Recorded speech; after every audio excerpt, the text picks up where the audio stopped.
point of view, and Venus Sublime, y'all.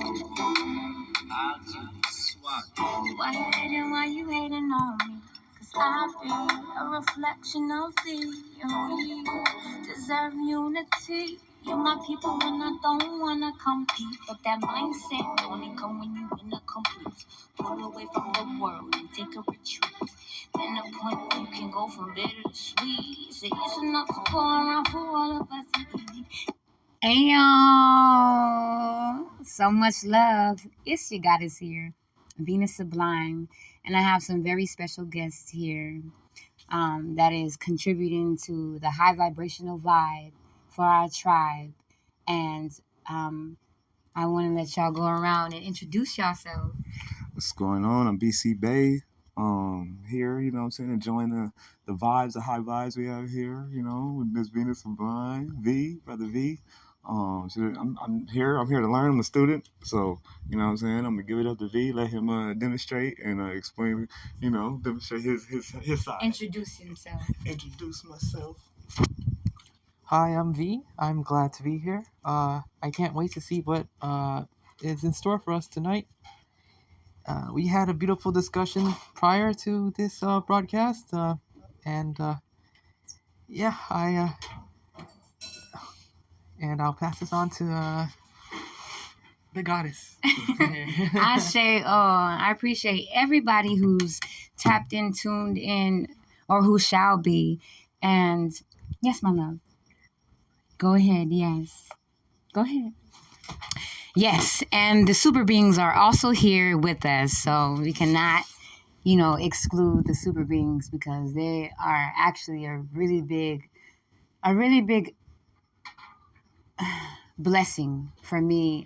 They contribute in a large amount of perspective that shifts for me each and every day. So let's give it up for the super beings here.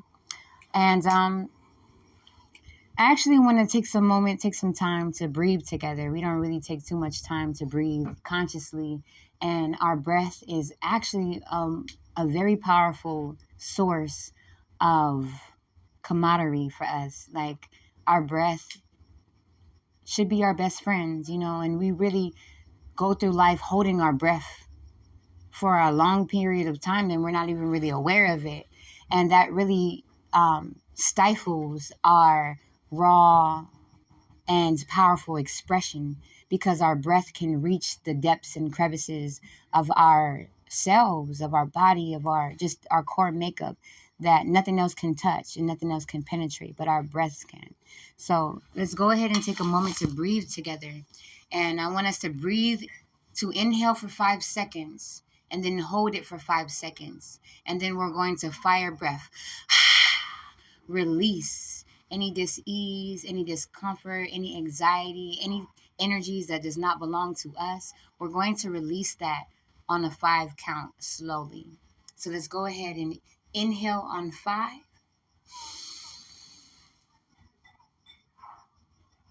Hold it.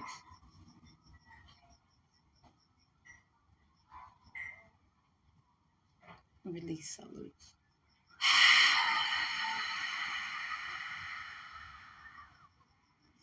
Another great inhale in. Inhale all the love. Hold all that love inside. And let it marinate.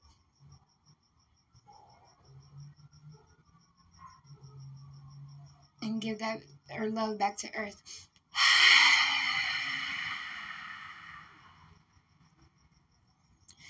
That felt good. Let's do another deep inhale in for 5.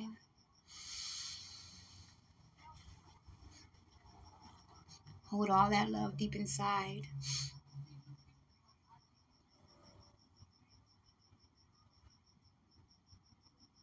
And release all that love back freely.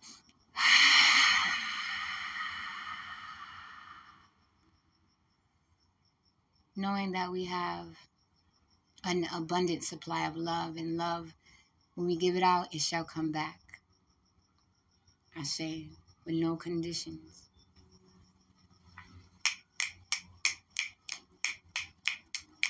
I say, oh. All right, so I appreciate y'all being here with us. I'm sure that y'all understand by now the way how I move, and I allow the divine spirit source to really direct me and guide me and to speak through me to y'all. So that's who controls the show. I'm just here as an obedient soul to speak what it is that I know and what it is that will just open up the floor for what it is that I don't know. So other high spirited beings who are also tapped into and committed to the core of themselves and their own sovereignty, I allow them to share their wisdom so then we become more in tune and in the know together, bringing our pieces together, uniting our puzzle pieces to be able to see the greater perspective. Because in which way that one person sees it, the other person may not see it that way. And so it is important for us to speak how it is that we view things so we can come together to bridge a broader perspective for the greater symphony of all that is. So we actually have this Marcus Garvey book, Message to the People. And you let's see, we're gonna open it up. We're gonna open up the book randomly, not so random, and see what it is that spirit wants to, give the message to the people. So Brian, you could go ahead and see what is it that spirit wants us to most know in this moment and now. So right now we're on charitable institutions right now. So we've been demonstrating on charity, good deeds, you know what I'm saying? Like how not just to manifest them, but where does it come from? You know what I'm saying? How do they help, how do they come into our reality? How do we demonstrate good deeds, and how do they come into fruition? Like what happens when we do a good deed? What happens when we do a bad deed? What is it? So let's we're just demonstrating right now. So Marcus Garvey demonstrates about charity, and charity. So he says charity. We're gonna start with the first chapter. Charity suggests the sympathy and goodwill of the fortunate for the unfortunate. The poor we should always have with us, and no one knows who shall be the poor. And so we become kindly in our behavior and disposition towards those who are unable to help themselves through misfortune or bad circumstances of any kind. To properly dispense kindness to those in need, society decides on the establishment of institutions for charity. There may be hospitals, homes for the aged, and homes for the blind, founding institutions, asylums, etc. All well-organized races have such institutions for their own and contribute to and support them. The so-called Negro must be interested in the fondling, and keeping of such institutions for his own poor. In giving of charity to a worthy cause, nothing is lost. In fact, it is like casting your bread upon the waters to come back to you after many days. You may need help to do good to a member of your race without personally knowing the person. And 10 years hence, some relative of that person may help some relative of yours without knowing them. It is the bread coming back on the waters. Ashe.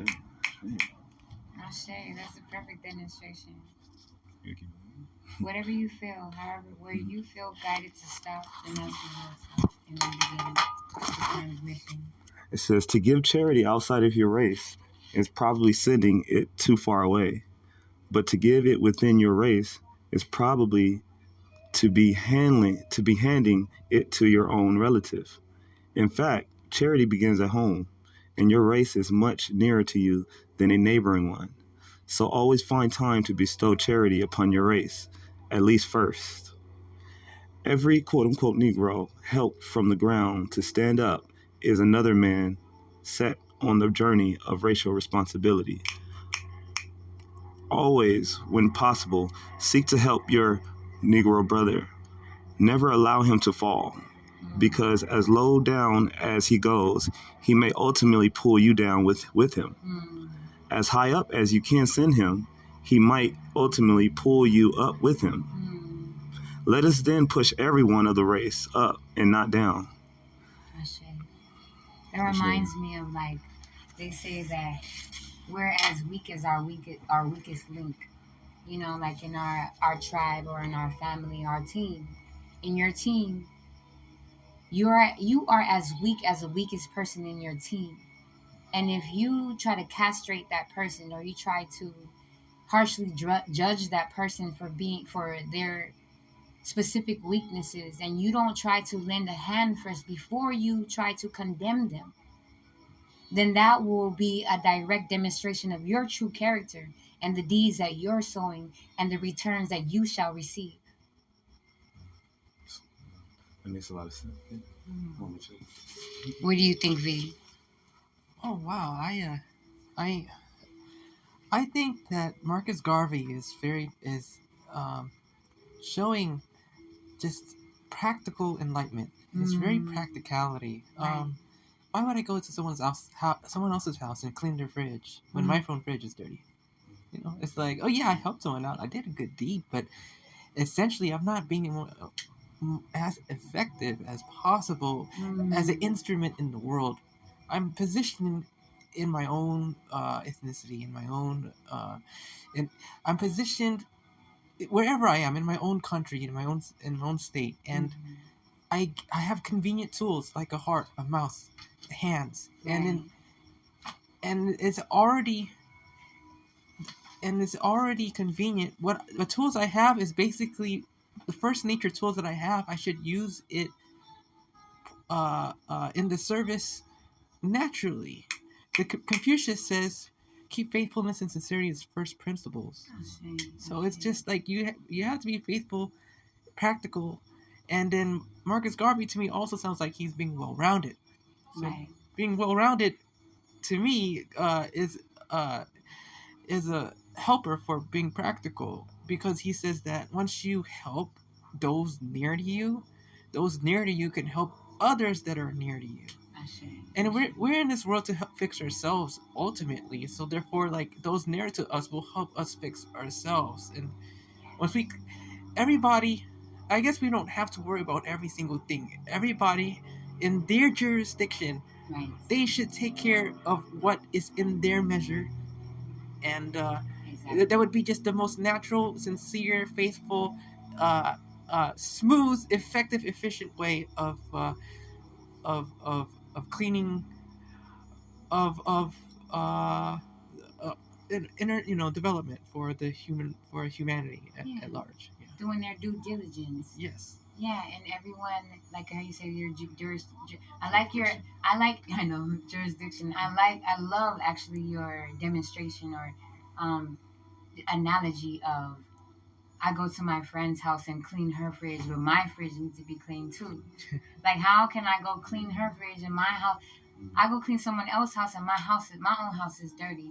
How am I really actually demonstrating what's healthy, or like what is the proper um, steps or the proper measures, to be done first? Like, I'm not showing up for myself, but I'm showing up for others, and that's not really what the divine wants us to do, because the divine wants us to clean up our own temples. So then, when our own temples are clear and clean, just by us showing up and demonstrating that, others they'll get the message more clearer, because they can see it, they're experiencing it, and they can feel that frequency on their own. Whereas if you try to go to their house and you try to do it for them, the weight of the message of you know the weight of the message that they need to get, they won't be able to really receive it and apply it for themselves.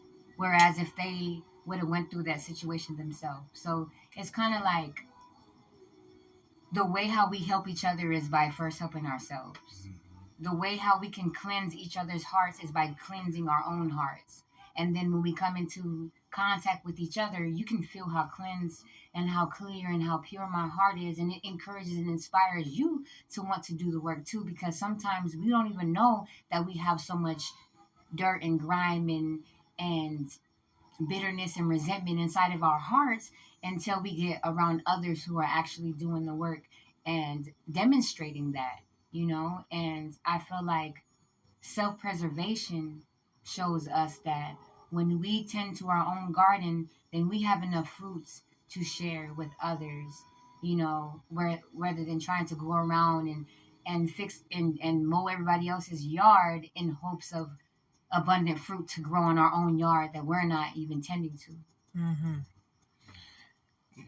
To draw off that on a little bit, and not to get too sidetracked, I have a old friend from middle school that I encountered not too long ago, and he's trying to pick up a relationship, and he says that he has another friend that guides him and it would give him advice. So he asked me what my opinion was concerning getting advice, getting direction on picking up a relationship, right? But I told him that from my perspective, that that if your friend was to tell you move left, move right, do this, do that, to me, I felt like in a sense he's the one that deserves all the credit, not you. So it's like you're just the arms and legs, you're not the brain.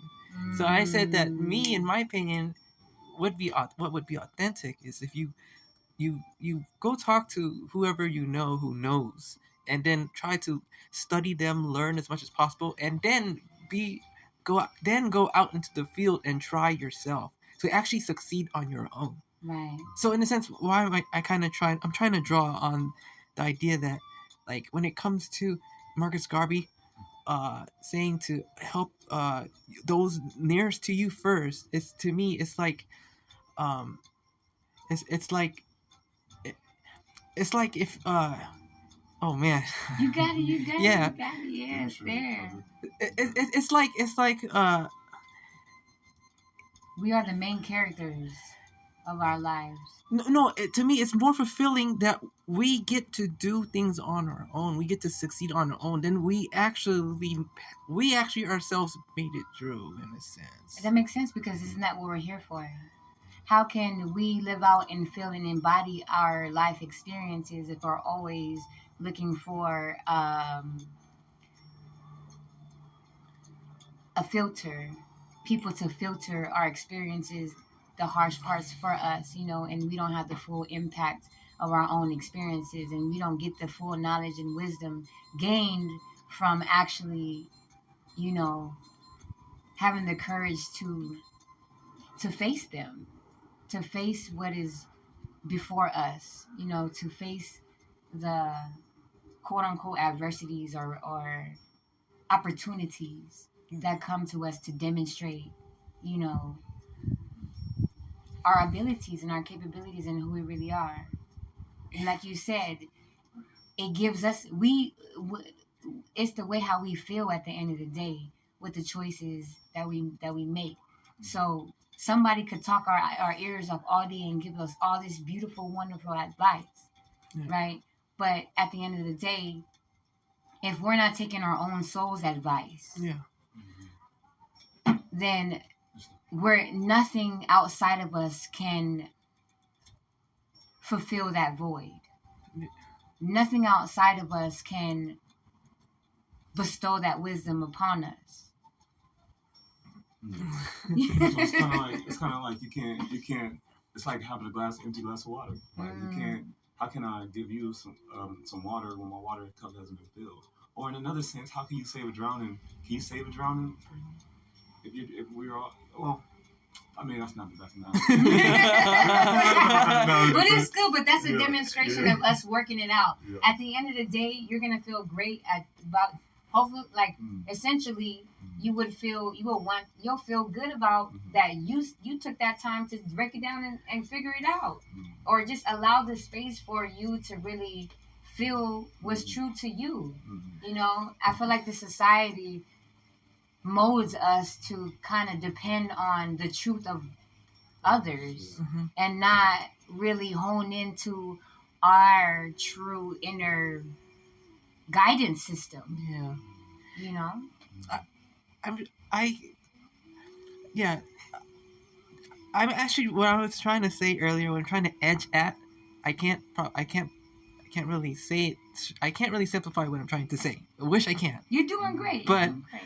like, if I, as we were talking about trying to save our own souls, firsthand, to me, from what I understand is that once we save ourselves, then other people has an opportunity to look at us and see the example. Like, other people, open your eyes, see who has made it, and then analyze their footsteps so you can walk through their algorithm and through their footsteps. Right. But then you also added and you also said, though, because at the end of the day, when they go through the process of finding the footing, finding their own personal footing through, through observing the greats, quote unquote, before us, Yeah. then at the end of the day, our own we will be satisfied, or we will be content, with the process. Yes. Well, like, essentially, like, it'll accumulate that those deeds or those tasks that we fulfilled, in search of, trying to see what's right for us. you know that's kind of what life is all about, exploring those options for ourselves. Yeah. But not, but not being foolish to, thinking that I have to do it all by myself, and not really, absorbing, but observing, the masters before us that put in and sacrificed, their consciousness, and like, their resources for us to be able to align our inner resources with their outer resources. Mm-hmm. Mm-hmm. Yeah. To me, as I said before, I'm in my Bible walk. I'm trying to read the Bible from beginning to end. It's just a little bit background. I've just read the Dhammapada from beginning to end, and I've read Confucius Analects from beginning to end, and the Quran. And so now my next task is to read the Bible. And to me, at this stage, I feel like essentially the goal in my life is to free my heart from fetters or material burdens on my heart. Mm-hmm. So I feel like at the end of the day, essentially everyone wants their heart freed, and yeah, and I think maybe the way the world works, like before when I was naive, I was like, I want to save the whole world, and like I want to provide a permanent solution to all things, but for me now, I think the whole universe is just a mathematics. It's like if the right inputs are put in place, then you have the right outputs, and the wrong inputs are put in place, then you get not a desirable output. So it's just a neutral math. It just exists on our plane. Mm-hmm. So it's not even you could save or not save. It's in a sense that your heart is fettered. Just try to free your heart as possible, and all of those connected to you. I guess once you save yourself, I guess it's just maybe you become an avenue. Yeah, you unlock those codes. Uh-huh. Like, you unlock that vision for them to be able to see that it could be true for them too. Yeah. I agree. I feel like, I used to also feel the same way. Like, I want to save everybody, or like, I'm here to just really kind of sacrifice myself and kind of be like in Jesus's image. Like, yep. Sacrifice. Like, go ahead, sacrifice me. You're gonna live. You got it. You got this. But then it's at the end, like, well, what about me? Like, don't I still need to breathe? You know what I mean? Like, don't I still need some energy? So I can continue. Like, my path, or to really align with what's true for me. And so it opened my eyes up, my path, the more that I, was just revealed or kind of forced to see that that's not the path, in the way how that actually creates more enabling situations, to where, like, I'm taking on more burdens than I have to. I'm working harder than smarter, and it takes a lot of people in this world. They're always like pointing fingers and judging other people, and like for their problems or their burdens and stuff like that. And they're not really taking the time to really look and see what's housed inside of their hearts. And I feel like, the divine told me, God spoke to me and told me that my only responsibility is to make sure that my temple is pure, is to make sure that my temple is clear, and that I have a clear space for, me to get the proper signals and the proper direction and the proper vision. So then that way, when I put in the efforts and the focus and the dedication and devotion to invest in clearing my temple, then I shall be blessed, with all of the fruit of, that I need to eat the fruit and plant the seeds, around me. Because the more that I flourish, the more that I nourish and then I flourish, those around me automatically, will have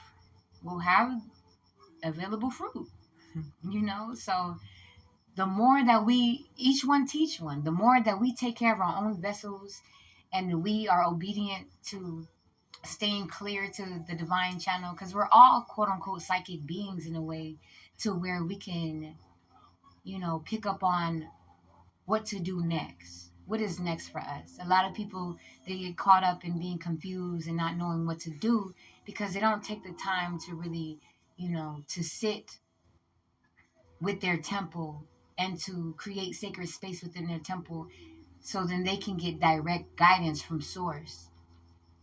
We kind of depend on the outside world to give us the answers, and really we have this phenomenal, wholesome, complete book that's already written inside of us.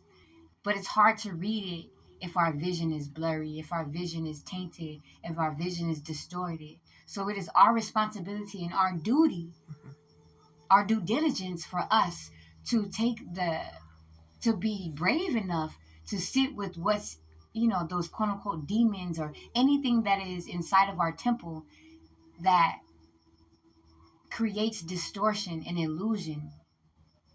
That is we will be blessed when we take the time to invest in that cleaning and that cleansing and that resurrection in that healing space. And everything else is left up to God. Like we don't need to feel like we got to do everything on our own.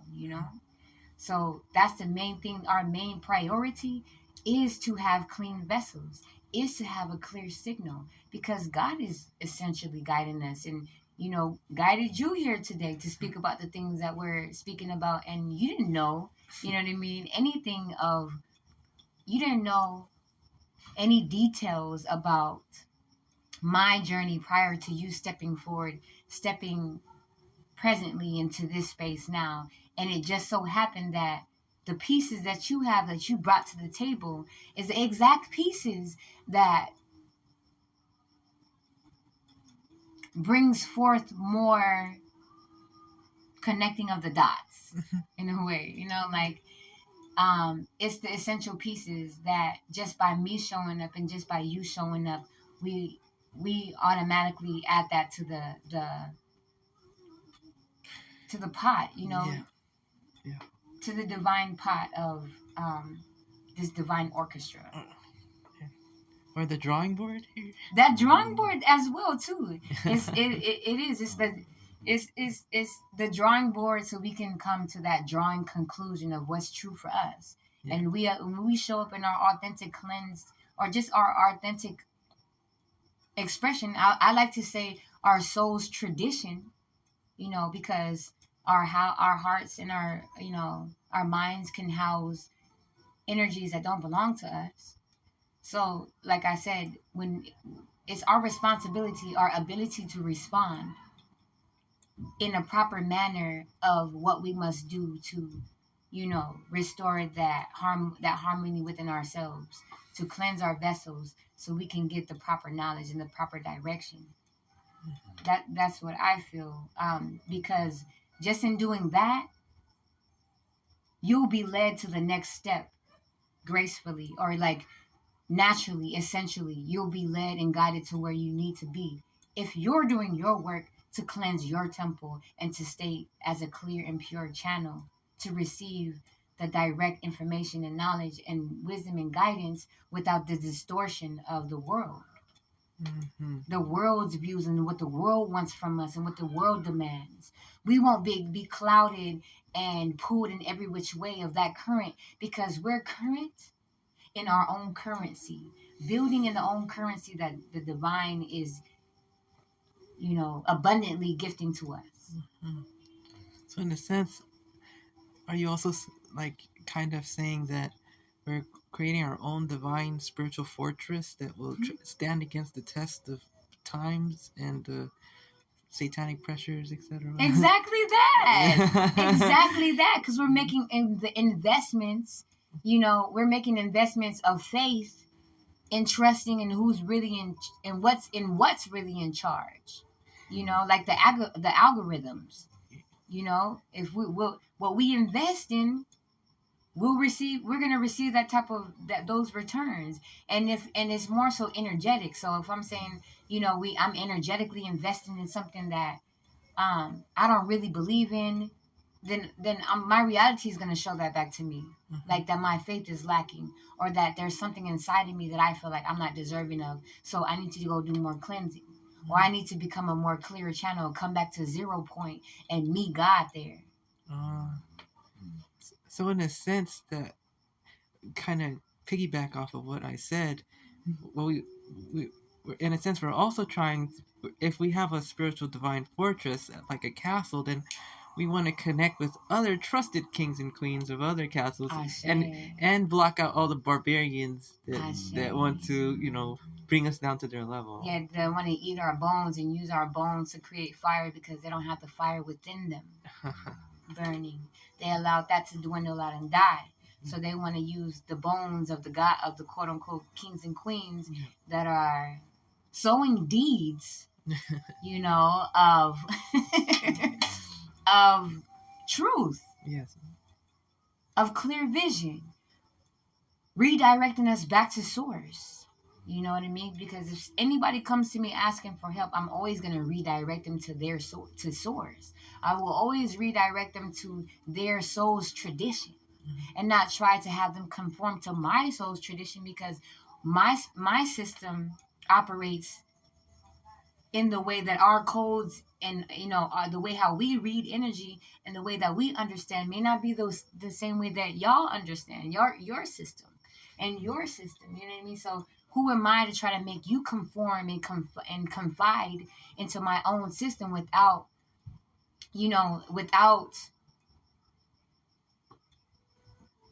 allowing you to bring your research, your riches and your resources, and trusting in the value that you bring to the table. And the only way that I can be able to acknowledge and accept that your value and see your value is that I created that space and that time to sow those deeds of value.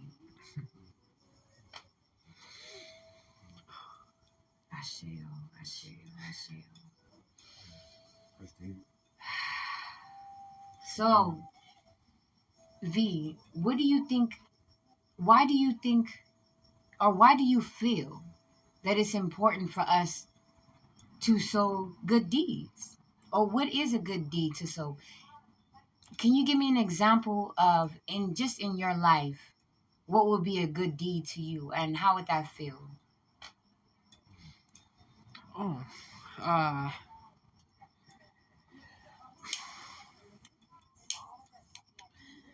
uh, if I helped out someone that's going through a hard time and has a wife and has good motives, it feels better than to help out someone that's just doesn't really have a purpose.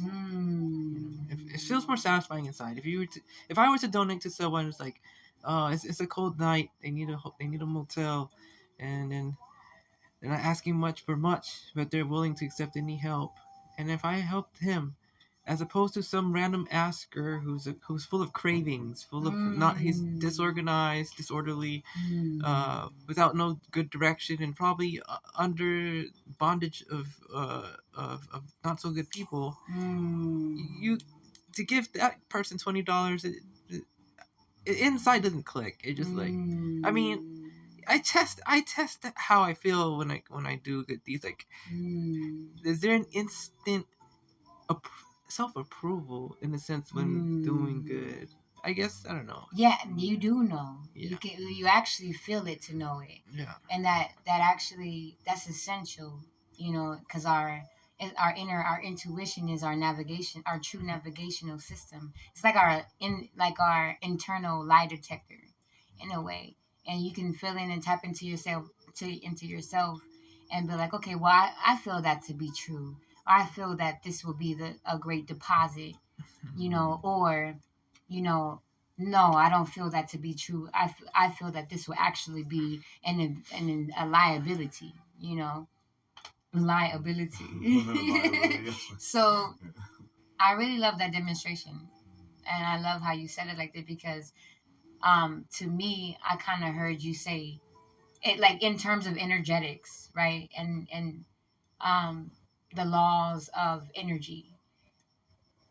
You mentioned that the way that you feel, like you will feel better inside of your own system to help someone that would actually be appreciative of it. Yeah. You will help someone, it will feel good inside of yourself to feel that your inner resources are actually going to be of value, and is going to be of service, and is going to be utilized and not wasted, not casting your pearls to swine. Exactly. Because that feels not good inside ourselves, and essentially we're betraying our own inner system. You know what I mean? To fall victim of the lustful desires and cravings and cringings or whatever of others. Yeah. And that means we're actually not living in alignment with what the divine wants us to do, because we're not listening and feeling into what feels right inside of us. Yeah. We're trying to draw closer to God. Exactly. Yeah. In every deed that we That's do. the purpose, right? Exactly. The Marcus Garvey reading, what came to my mind is the story in the Ukrainian Gospel where a Phoenician woman went up to Jesus and said that, please resurrect my son. He's dead, and I am distressed. And Jesus, in his mind, amongst his own people, is wise, and he knows a random stranger coming to me. There's no proof for my people to witness that she even has a child. She could just go home and say, haha, this guy claims to resurrect my child, but I don't even have one. So Jesus tested her. It's not that Jesus didn't want to help her, but Jesus tested her. Jesus said to her, it is said that bread meant for children should not be fed to the dogs. Wow. And then the Phoenician woman, she broke down, and she was serious. She broke down, and she said to Jesus humbly, then may I be as the dog that sits beneath the master's porch and eat the crumbs that fall from his mouth. And Jesus says, yeah, you're true. Go back home. Your son is healed. So that's what touches with Marcus Garvey. Help your kind. Then Jesus, like, I'm here to help my kind, and you're a foreigner. We don't know who you are. We don't know you're telling the truth. Right. We're not trying to. I can do a good deed, but my good deed shouldn't impede the spiritual progress of my people and others. So otherwise you're not sowing good deeds. You're enabling more demonic energies to reign. Or you're letting Satan capitalize on your good deeds. all over your jurisdiction. You gotta cleverly do your good deeds. That is very true. That is very true. That is very true. And cleverly means that you're also in tune and in tandem with your intuition. Yeah. You're incorporating your intuition. That's being clever and wise, because your intuition can guide you into like the subtle aspects of things. Like, we're energetic beings, so we can feel out. We actually kind of, we feel each other's energy before we speak. Yeah. So um it is important for us to utilize our wisdom and to be clever.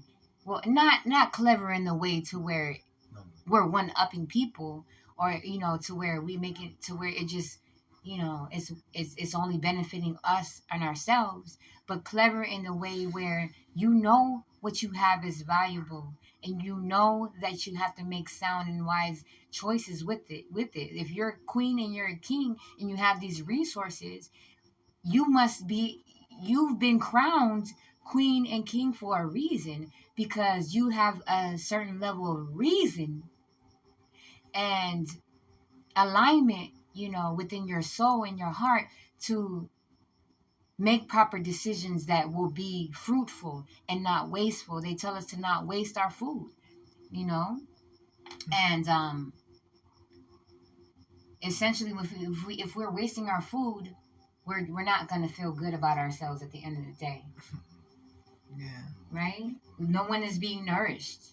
I love that. Don't cast your swirls to coin. Exactly. Swine. And don't cast your pearls to swine. That's really I mean, that's perfect. I mean, that really hits the. But if we don't know that we have pearls, Yeah. then it's all for grabs. All type of swines, they can see that it's pearls, and they're gonna come try to eat it up. Yeah. And then at the end of the day, we gonna feel like, oh my God, I'm bamboozled. I'm not nothing, and and you're really doing a disservice to yourself and those around you, because you're not really being resourceful and responsible with the pearls that the divine has given to us to share. Exactly. You asked me about an example in my life, and I gave the example of helping out someone in need and someone not really in need. Right. But I think there's a good example from an account from the Dhammapada. There's it touches on deeds, the concept of deeds, and according to the Dhammapada, there's a story where Buddha wanted to go visit his mom. His mom passed away when she gave birth to him. So he wanted to go visit her mom in a heavenly realm. And according to the Dhammapada, some people, they were born in different realms. So the Buddha went to the heavenly realm to teach his mom the enlightenment that he learned. He never met his mom. I guess he never met his mom, but he gained enlightenment, and he, with his powers, during the full moon, I guess he meditated or something, and then he went to the heavenly realm, and then he met his mom, and he taught the algorithm of the noble truths, etc., in a way to the path to the absolute. He calls it. That's right, exactly. And so, but in his presence, in his stay in heaven, in the heavenly realm that he in, because there's different levels of heaven. There was a heavenly being. That heavenly being went to the Buddha and said, "Hey, in my lifetime, I constantly did good deeds. I did so much charity, benevolence. I did it as a habit. And what is bothering me right now?" That's what the heavenly being is saying, is that the other heavenly being over there, he has a bigger mansion than me. He has more servants than me. He has more blessings than me, but he only donated just a little bit. And so how is he getting more blessings than me when I did more than him? And the Buddha's reply was that other heavenly being, he was able, he was born during the time he was born during a time when the Buddha was on earth at that time. And so since he was born near a Buddha, and since he donated to that Buddha and for the cause of upliftment and liberation, that just donating to a Buddha outweighs in blessings than all that you did in your life. It's as if you sow your seeds in bad soil, your tree won't be as firm, strong, and large. So it's the quality over quantity also when it comes to deeds. So. Right. not about how much necessarily. Yeah. It's about effect. Yeah. So then that's how Buddha broke it down to that heavenly being. That makes sense. What do you feel like that means to you? Like be Uh-huh. bring to me it sounds like it's being more like you said, how you say sagacity, like having a clever, being more clever, like not just, like not effectiveness, like we said, not about being effective necessarily, but like to more efficient with our giving, like you know what I'm saying, like um. I mean, like Marcus Garvey, we was reading Marcus Garvey earlier. He said it best, like get charity begins at home. You know what I'm saying? And so, but charity being at home, he said, first be true to thyself, and that can't be false to no one, And so to me, that sounds a lot like, don't, I mean, it hits home. It hits home. I'm still thinking about it myself. Like that. Mm-hmm. What could that, symbolically, what does that, I think what it's saying is that don't be immature when it comes to insight. When you have insight, be mature with insight. That's what I think. And don't try to, and with that insight, like don't try to compare your journey or compare what you're giving and compare your returns to others' givings and their returns, because, it's kind of like, well, where are you really, from what place are you really giving then? To where you feel like you have to compare. And like you said, like being wise and not immature with our moves and our decisions, will help us to not plant seeds in unfertile ground. I'm gonna be over here screaming and petitioning and mad at them for their tree to be, their tree is all strong and firm and their roots are grounded and planted. And and I'm upset at them because I'm not properly taking the efforts and the times to tend to, my tree and the soil, making sure that the soil is the proper soil that will, bear the proper fruits that I need. So it's kind of like we do have to do the due diligence, of knowing who we are, why are we moving the way that we're moving? What are we even doing? What direction? Like all those things are part of, having our temple clear, quote unquote, and really being educated of thyself. I always talk about education of thyself. And a lot of people say, know thyself and, have knowledge of self. But I also like to take it a step further and say, have education of thyself. Because people can have so much vast knowledge and information. But if you're not utilizing that knowledge and information properly, then it's a waste. You're not educated. You're not educated of who you really are. You just know, the information, but you're not applying that wisdom. And so it's kind of like, if if I'm going to apply wisdom and education of thyself, then there's no way that I will be able to plant my seeds in unfertile ground, because I'm fully educated in the specific type of soils that will be right for me, that will bring fruition to what it is that I need to feed me, nourished in the nourishment that I need, to create the nourishment that I need to eat. Like, does that make sense? Because I'm reading the Bible, I noticed the progress, the evolutionary progress of sacrificing. You got you got you got Cain with vegetables, and then later you end up to dove, lamb, goat, sheep, cattle, and out of nowhere, I didn't get to the New Testament yet, but then Jesus is someone who kind of says, sacrifice yourself. Don't sacrifice other things. Sacrifice yourself. The good part of you, your spirit.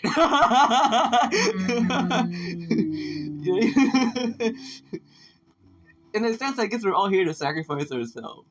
That makes sense. You remember that chapter, the Circle 7, where in chapter 8, when he was demonstrating to the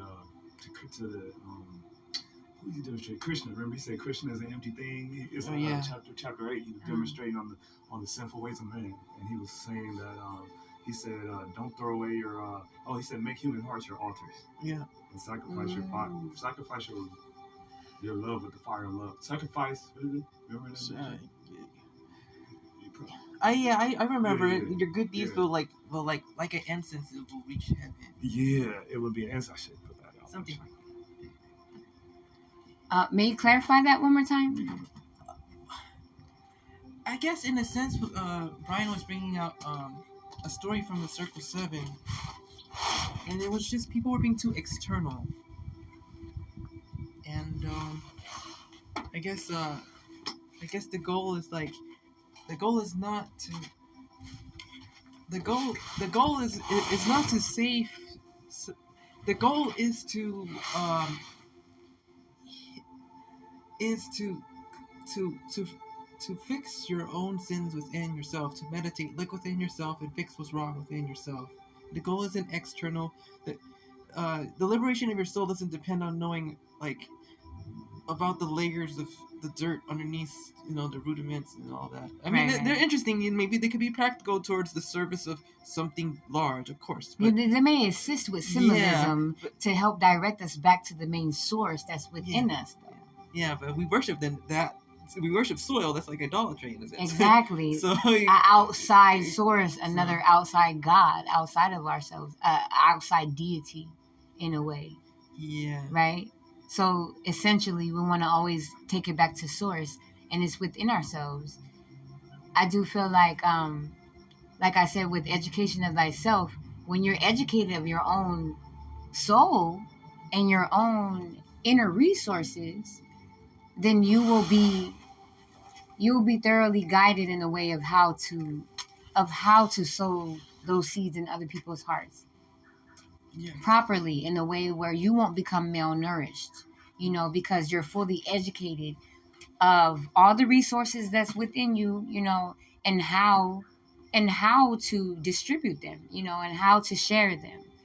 And I do feel like, a lot of us not really, well, I would say, because I speak for melanated beings in a way where not having a nationality or not really having one main source, like a main high vibrational source of imagery to relate to, it kind of makes it harder for us to kind of have a foundational standpoint in what to do or just how to move, and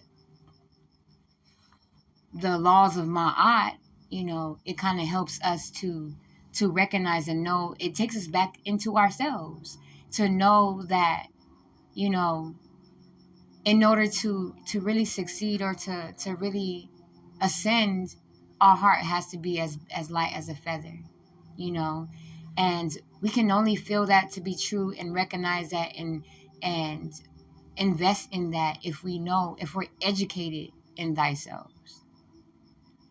It's beautiful. Talking about Yeah.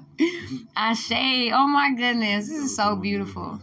I appreciate everybody who's tapped in at this point. If y'all still rocking with us, and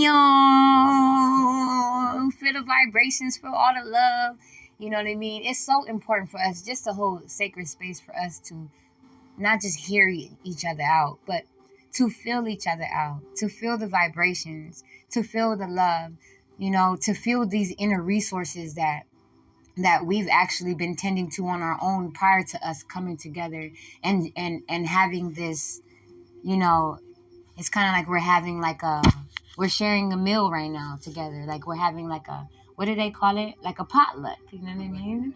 It's like we're having a soulful, energetic potluck, right? And what you do before you get here, what I do before y'all arrive, and what you do before you come to the table.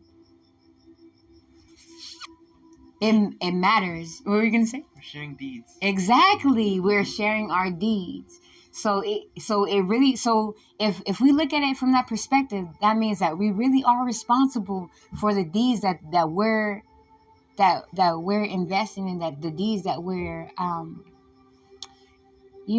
that we're contributing, that we're, what is the word I'm gonna say? Just the deeds that we are wielding. It'll show when we come to the table, where everybody's true heart is at. So work on yourself. Make sure that you invest in your own, the cleansing of your own temple, being educated of your essence and your energetic signature, your soul song, who you really are. Master that, and don't waste your talents, and don't waste your genius, and don't waste, the your your inner nutrients, your inner fruits. Don't let them go bad, by not tending to them and not sharing them, because that's another way that you can sow bad deeds, quote unquote, or just poor deeds, is by holding on to all these fruits that you have inside of you. It's important for us to share our fruits with those that we know that will truly benefit from that nourishment. And we can only decipher that and discern that if we too are sowing those deeds. And they say like real recognize real, but it's all in the feelings of it. We can feel what's real if we're in tune with our own feelings, if we're in tune with our own inner temple. So on that note, I just want to say thank you so much for y'all showing up for yourselves. Look at fireworks! Woohoo! We got fireworks. We got the divine, showing up on divine time, aligning with us, demonstrating, like, really mirroring back to us, clarifying, confirming, reaffirming, reassuring that we are in the right space, the right time, the righteous mind. We're right where we need to be right now. And you're right where you need to be right now listening to us. If you feel like that this helps you in any type of way, please do share it with any loved ones or anyone, that you feel that may be of good, that share it with anyone that you know that they will do good with the fruit. You know what I mean? Like they will be able to utilize the fruit in a way where it's going to be nourishing. And so like, subscribe, share, and really just thank yourself for showing up. Because when y'all already know my motto, my message, what I say is, thank you for showing up for you today. Thank you for showing up for you today. Because when you show up for you today, you allow me to continue to show up. You inspire others to continue to show up too, and we shouldn't take that lightly, because it takes a lot to show up. There's a lot of, like how you mentioned, like the demon energies or just those lower level densities that pulls us to try to pull us away from being able to show up, to share the deeds that we've cultivated. So thank you for showing up for you today. Give yourself that acknowledgement. Give yourself that type of celebration and that type of awareness, and serenade yourself in that awe, in that perspective, in that all-knowing presence, and really be thankful for that, because we working smarter now. We're not working harder and doing sacrificing, like yeah, we're not sacrificing what don't need to be sacrificed. You know what I mean? Because we're moving from a surety, a space of what is necessary, what is necessarily true within, that resonates within ourselves, and so let us continue to move from that necessity of spirit and inner true resonance and that core essence of ourselves. I know I'm using a lot of different words and stuff like that, but basically what it comes down to is just be grateful, in gratitude, and in that, receptive, receiving energy of just how powerful it is for you to show up. Don't take that lightly, because there are other obstacles, adversities, energies that will try to stop us from showing up. So if you haven't gave yourself a hug today, if you haven't, if you haven't created that space to feel good for the deeds that you have sown, make that space, that sacred space for you to reflect on the deeds, the great deeds that you have done, so you can make that deposit back into yourself, because you deserve it. And we're all deserving to feel that. You know what I mean? All of this is not for nothing. So I say, so much love to y'all all. And until we meet next time, ayo. So much love, Venus Sublime. BC Bay. V. Ayo. So much love, peace, love, and light, and integrated darkness. Ayo.